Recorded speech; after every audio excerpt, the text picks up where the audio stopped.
بخصوص الفيديو اللي انا عملته بتاع المشاكل والضرب والاهانه والست المتبهدله في بيت حماها او حماتها، وجوزها بيقول لها معلش وانه كده ما بيحبهاش، وان انا بقول لها لو هتعيشي من غير كرامه يبقى احسن تتطلقي.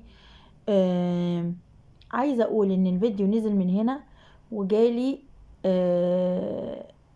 كميه شتايم ودعاوي على الخاص لا حصر لها.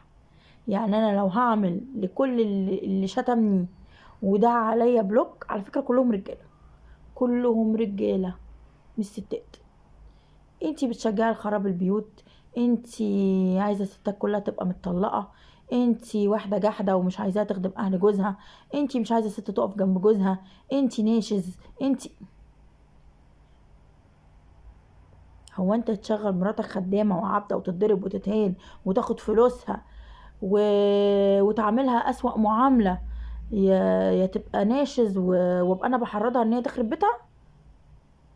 مش مهم، قول اللي تقوله. لا بس بجد ايه ده، ايه ده؟ اي حد هيخش، انا عملت لحبه حلوين بلوكات، اي واحد فيكم هيخش يقل ادبه على الخاص انا هعمل بلوك.